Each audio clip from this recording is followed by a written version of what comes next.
सरपंच की मांग न माने मुर्दाबाद मुर्दाबाद मुर्दाबाद। खट्टर सरकार मुर्दाबाद मुर्दाबाद मुर्दाबाद। हरियाणा सरकार मुर्दाबाद मुर्दाबाद मुर्दाबाद। दुष्यंत चौटाला मुर्दाबाद मुर्दाबाद मुर्दाबाद। दुष्यंत चौटाला मुर्दाबाद मुर्दाबाद मुर्दाबाद। सरकार की तानाशाही नहीं चलेगी नहीं चलेगी नहीं चलेगी। हरियाणा सरकार की तानाशाही नहीं चलेगी नहीं चलेगी नहीं चलेगी। खट्टर सरकार मुर्दाबाद मुर्दाबाद मुर्दाबाद। सरपंचों की मांग न मानने वाली सरकार मुर्दाबाद मुर्दाबाद मुर्दाबाद। तानाशाह सरकार मुर्दाबाद मुर्दाबाद मुर्दाबाद। नमस्कार दोस्तों, एवन हरियाणा न्यूज में आपका स्वागत है। इस वक्त की बात करो तो मैं बरवाला वीडियो ब्लॉक में मौजूद हूं और वहाँ पे देख सकते हैं सरपंच मेरे पीछे खड़े हैं और प्रधान पहुँचे हैं, उनसे बातचीत करेंगे। तो प्रधान जी राम राम। राम राम सर, अपना परिचय दीजिए। मैं दलवीर किरमारा, आम आदमी पार्टी का वरिष्ठ सदस्य है। अच्छा जी सर, आज यहाँ पहुँचे हों, क्या लग रहा है सर, क्या सोल्यूशन हो पाएगा? नहीं देखो, 2014 से जब से बीजेपी सरकार आई है, चाहे वो किसान है, मजदूर है, कर्मचारी है, छात्र है, महिला है, उनके ऊपर लगातार उनका शोषण हो रहा है और जो भी मांगी जाती है उसी के ऊपर लाठीचार्ज और गोलियां चलाई जाती है। इसी प्रकार से पीछे कर्मचारी जो पेंशन के लिए लड़ रहे थे, लाठीचार्ज किया गया। सरपंच अपनी मांगों को लेके लड़ रहे थे, चंडीगढ़ में गए, उनके ऊपर लाठीचार्ज किया गया। इस सरकार की जितनी निंदा की जाए इतनी कम है। और जो हरियाणा सरकार ने जो पंगा लिया है, वो एक जो गांव की छोटी सरकार है जिसके हक अधिकार अपने हैं, उन्होंने अपने अनुसार कार्य करना होता है। और सरकार के जो 2 साल बीच में जो गैप रहा, जो कुछ बड़े बड़े अधिकारी हैं जो एक भ्रष्टाचार में लिप्त हैं, उन्होंने ये सोच लिया कि भी सरपंचों के ऊपर जो जिस प्रकार के आरोप लगा रहे हैं उनको मंत्री ने चोरू चक्का भी कहा है। हम उनसे ये कहना चाहते हैं, पहले आप अपने गिरेबान में झांके, इसके बाद सरपंचों को कहना। जो सरपंच अभी तक है न बन के न उन्होंने शपथ नहीं ली, उससे पहले उनके अधिकारों के ऊपर डाका डाल दिया। तो ये बिल्कुल, एक तरफ तो सरकारें ये कहती है यदि सही मायने में देश और प्रदेश का विकास चाहिए तो जो हमारी पंचायतें हैं उनको और अधिक अधिकार दिए जाने चाहिए। लेकिन ये पहली ऐसी सरकार है जो दिए गए अधिकारों को भी छीन रही है। इससे ऐसा लग रहा है कि आने वाला जो समय है वो खतरनाक है। इस सरकार ने, बीजेपी सरकार ने जातिवाद में और धर्मवाद में हमारे को आपस में बांटने का जो काम कर रही है, ये उचित नहीं है। सही मायने में आम आदमी पार्टी ने अभी जब सरपंचों के साथ लाठीचार्ज किया तो हमने बरवाड़ा में भी और पूरे हरियाणा भर में है ना इसके खिलाफ विरोध प्रदर्शन किया था। हमने खट्टर के और दुष्यंत के पुतले फूके थे। हम बिल्कुल पूरी तरह से आम आदमी पार्टी सरपंचों का पूरे प्रदेश के जो छोटी सरकार है उनका पुरजोर समर्थन करते हैं। जो इनके अधिकार छीनने गए हैं, छीनने की बजाय और अधिकार इनको दिए जाने की मांग करते हैं। क्या कुछ मांगे है सरपंच? मांग जैसे ई टेंडरिंग की जो 2 लाख रुपए, एक ई टेंडरिंग की भी कोई खास बात नहीं है। मैं ये कह रहा हूँ कि जब 50 लाख रुपए तक कोई भी काम गांव के लोगों के अनुसार उन्होंने करना है, उसमें एक 2 लाख रुपए है ना निर्धारित करना, ये सरपंचों के लिए नहीं, ये सरकार के लिए बड़ी शर्म की बात है। और इन्होंने जो इस प्रकार की मांग जो रखी है, ये इनकी जायज़ मांग है और इसको सरकार ने पूरा करना चाहिए। ऐसी कोई जो एस्टिमेट अभी बनाया सरकार ने, ऐसा कोई पहले मामला आया कभी? नहीं, कभी भी जो मैं यही तो कह रहा हूँ ना भाई, हर आदमी के जो कोई नौकरी पेशे वाला है, कोई अधिकारी है, कोई सरकार है, कोई सरपंच है, मेंबर है, उन सब के अपने अपने अधिकार हैं और वो सरकार द्वारा निर्धारित किए गए हैं। और सरकार उनमें कटौती करके न, ये तो एक तानाशाही रवैया है ना सरकार अपना रही है, जो कि इन्होंने तुरंत फैसले को पलटते हुए जो सरपंचों की मांग है उसको पूरा किया जाना चाहिए। ये कह के कि हमें ई टेंडरिंग से हम 2 लाख रुपए तक के अधिकार इनको देते हैं, तो ये कहना कोई उचित नहीं है। सरपंचों को चोर बताना उचित नहीं है।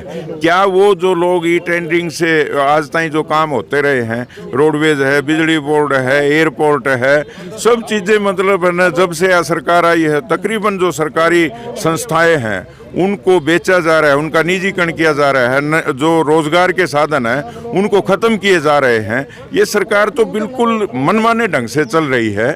इसलिए मैं तो जनता से अपील करता हूँ कि आप जात बिरादरी और धर्म में ना बढ़ के 36 बिरादरी के लोग इकट्ठे होके और इस सरकार का मुंह तोड़ जवाब दे।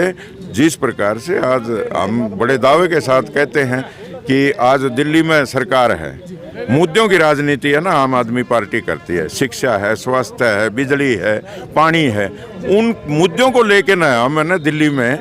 सर, मनीष सिसोदिया के ऊपर भी भ्रष्टाचार के आरोप लगाए और आज गिरफ्तार। मैं कह रहा हूँ कि जो सरकार से बड़ा गुंडा कोई नहीं है और सरकार घर बैठे किसी भी व्यक्ति के ऊपर किसी भी प्रकार का आरोप लगा के उसको अंदर कर सकती है और ये होती है तानाशाही सरकार के खिलाफ। आज जो मनीष सिसोदिया है, 20 लाख बच्चों का भविष्य उन्होंने बनाया है और जो प्राइवेट स्कूलों में जितने खर्चे होते थे, 4 लाख बच्चों ने प्राइवेट स्कूलों से नाम कटवा के सरकारी स्कूलों में है ना दाखिला लिया है। ये छोटी बात नहीं है। इधर से जो स्वास्थ्य मंत्री थे जैन साहब, वो 9 महीने से जेल में पड़े हैं।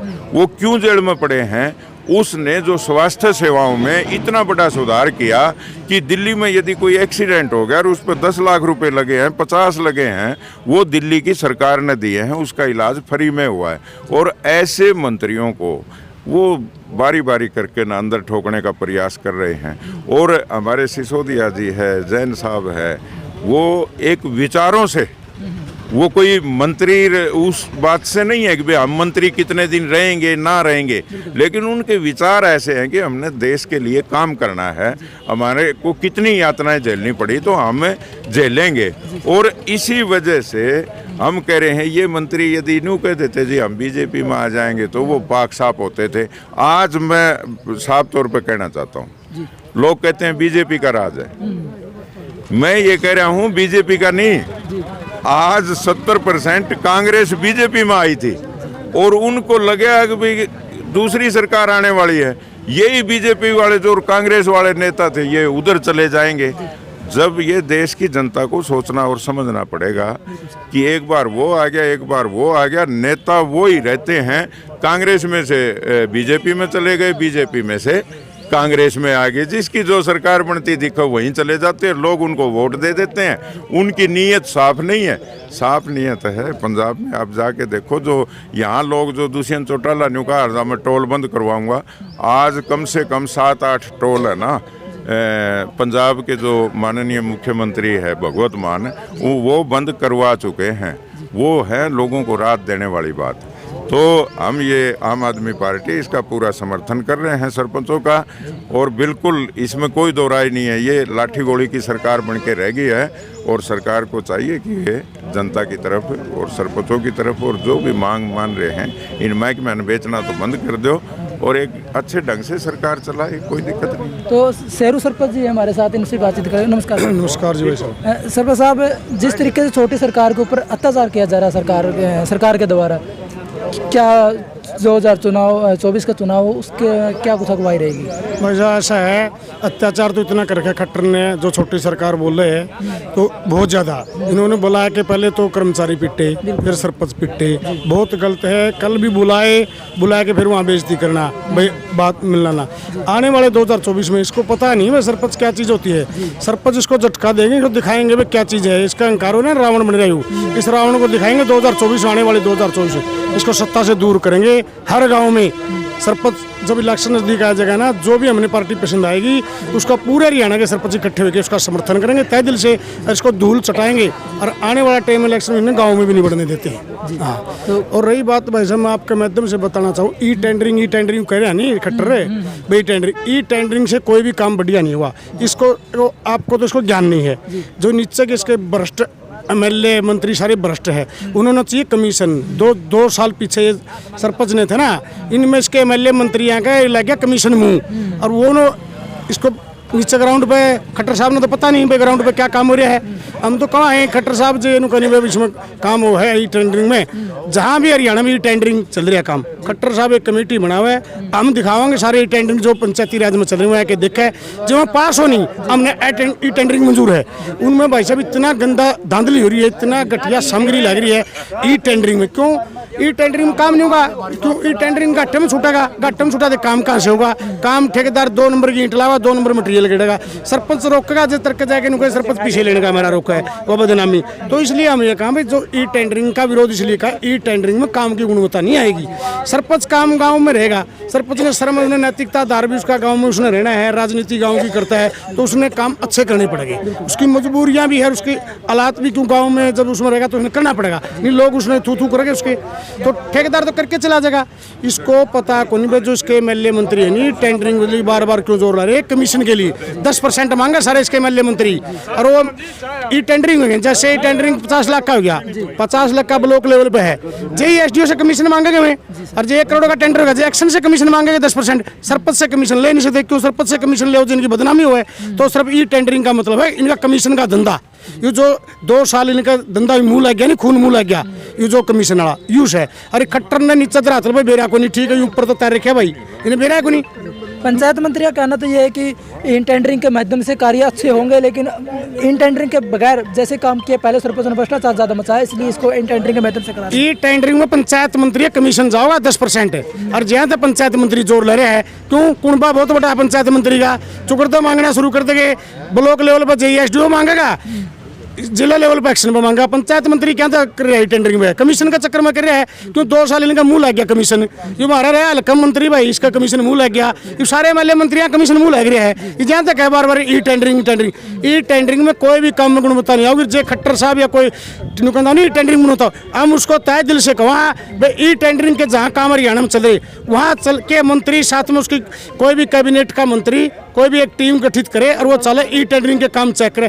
यदि ई टेंडरिंग के काम में गुणवत्ता नहीं, हम आज आपके चैनल के माध्यम से कहते हैं हम ई टेंडरिंग का समर्थन कर देंगे। ई टेंडरिंग में गुणवत्ता नहीं आती, ई टेंडरिंग में आता है सरकार का कमीशन, ये कमीशन के लिए ई टेंडरिंग का कर रहे हैं। खट्टर साहब को इस बात की नॉलेज नहीं है। खट्टर साहब से मीटिंग हुई थी सरपंचों की, क्या कुछ रहा मीटिंग? खट्टर साहब का नॉलेज, खट्टर साहब की मीटिंग, खट्टर साहब तो नीचे तो पटा रखे है निचला है भाई ई टेंडरिंग। खट्टर साहब ने हमें आपके माध्यम से कहा चैनल के में जहाँ भी टेंडरिंग का काम चल रहा है खट्टर साहब से हाथ जोड़कर कहा आप खुद मौके पर चलो, जे ई टेंडरिंग में गुणवत्ता पाजे नहीं हम यहाँ से उधर न ठहलेंगे, ई टेंडरिंग में गुणवत्ता नहीं मिलेगी। भाई साहब आपने लगा 10 लाख का टेंडर हो गया, टेंडर में ठेकेदार आओगे 5-10 तो आओगे, उसमें आपस में खेचातानी होगी, खेचातानी माइनस में जगह 30% 20% माइनस में जाएगा, कैसे काम होगा। तो टेंडर में तो एचएसआर के रेट भी बहुत ज़्यादा महंगे होते हैं, जो सरपंच के उनके तो एचएसआर के रेट भी बहुत कम है, तो भी सरपंच काम करा गांव में, उसने गांव के अंदर रहना है, अपना मान सम्मान और मान मर्यादा के लिए उन्हें काम करना पड़ा। क्यों गाँव से वोट सरपंच गांव की राजनीति करता है, कल ना गांव में घटिया काम 4 आदमी और कहे सरपंच साहब क्या कर रखे है, तो उसने अपनी शर्म में अपनी मैसों अपने नाम कमाने के लिए सुथरा काम करेगा, ठेकेदार तो आएगा और काम करके चला जाएगा। तो इसलिए हमें आपके चैनल के माध्यम से कहा खट्टर साहब को सतबुद्धि दे परमात्मा को, ये कि खट्टर साहब इसमें जो ई टेंडरिंग इसमें काम की गुणवत्ता नहीं आएगी। हम इसलिए बार बार करें भाई ई टेंडरिंग का इसीलिए विरोध करें भाई इसमें काम की गुणवत्ता नहीं आएगी। यही करें हम जो पीछे पंचायतों में था भाई इसने टेंडर करे ऊपर के कर दे, पीछे 20 लाख की थी बढ़ाने को तो 25 लाख की, कम से कम सरपंच 50 लाख मांगा है तो 25 लाख लग के सरपंच देते, बाकी करते ही टेंडर।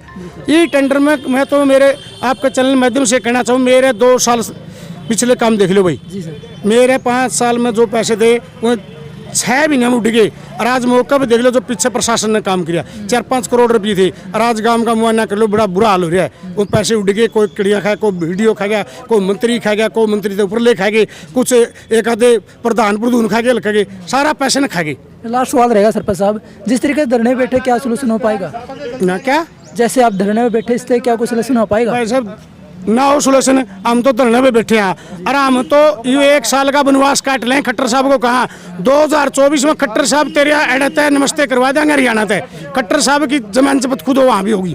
हाँ खट्टर साहब को अलविदा कह देंगे यासीफ की 2024 में। तो ये थे हमारे साथ शेरू सरपंच जी, खुली चुनौती दी है कि 2024 आने वाले 2024 में हम धूल चटाने का काम करेंगे, वो तो आने वाला समय ही बताएगा। कमेंट बॉक्स में सभ्य के साथ अपनी राय जरूर दे दिए। जय हिंद जय भारत।